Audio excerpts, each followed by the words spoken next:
안녕하세요. 21학번입니다. 제가 썼던 자소서의 1번 문항입니다.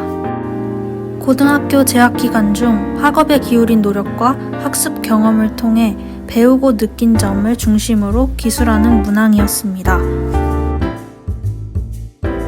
2번 문항은 고등학교 재학 기간 중 의미를 두고 노력했던 교내 활동을 통해 배우고 느낀 점을 중심으로 기술하는 문항이었습니다.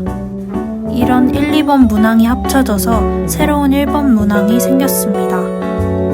고등학교 재학 기간 중 자신의 진로와 관련하여 어떤 노력을 해왔는지 본인에게 의미가 있는 학습 경험과 교내 활동을 중심으로 기술하는 문항입니다. 정리해보자면 기존 1번의 학업에 기울인 노력과 2번의 교내 활동이 그대로 합쳐졌습니다.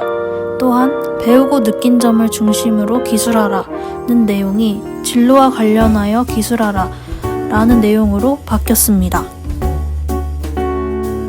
하지만 기존의 자소서를 쓸 때도 배우고 느낀 점은 결국 진로가 무엇인지로 귀결되었습니다. 그러면 1번 문항은 어떻게 써야 할까요? 제가 전 영상에서 언급했듯이 생기부를 많이 읽고 밑줄 치는 과정은 꼭 필요합니다. 학생이 직접 이 과정을 거쳐야만 좋은 소재를 뽑아서 글을 쓸 수 있기 때문입니다. 어떤 소재가 가장 중요한지는 학생 본인이 알고 있습니다. 가장 열심히 한 활동이 학생의 특징을 나타내기 때문입니다.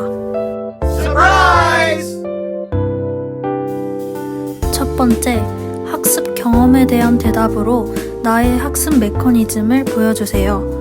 대학은 앞으로도 공부할 사람을 뽑아야 합니다.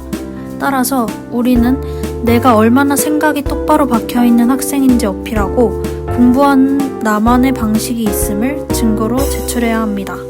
즉, 내가 왜 공부하는지, 어떻게 공부하는지 이 두 가지를 확실하게 제시하세요. 왜 공부하는지 서술하는 건 나의 가치관과 삶의 목표를 쓰는 겁니다. 어떻게 공부하는지 서술하는 건 공부하는 나만의 방식을 쓰는 겁니다. 우리의 목표는 앞으로도 열심히 공부할 사람으로 보이는 것입니다. 두 번째, 교내 활동에 대한 대답으로 전공적합성, 문제 해결력, 탐구력을 보여주세요. 내가 가장 열심히 했던 활동을 소재로 전공적합성, 문제 해결력, 탐구력을 강조해서 서술하세요. 왜 있어 보이는 활동이 아니라 열심히 했던 활동을 소재로 써야 할까요? 뻔하지 않은 나만의 특징을 서술하기 위해서입니다. 세 번째, 동기, 과정, 느낀 점의 구조로 쓰세요. 동기, 과정, 느낀 점을 1대 2대 4 정도의 비율로 쓰시면 좋습니다. 느낀 점이 가장 강조돼야 합니다.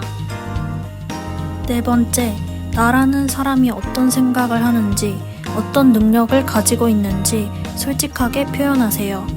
일단 솔직해지고 나중에 검토하면서 고치면 되니까 과감하게 쓰시면 좋겠습니다. 다섯 번째, 너무 잘 쓰려고 하지 마세요. 들인 시간과 자소서의 완성도는 비례하지 않습니다. 특히 오답은 있지만 정답은 없는 게 자소서이기 때문에 정답을 찾으려고 시간과 노력을 낭비하지 않으셨으면 좋겠습니다.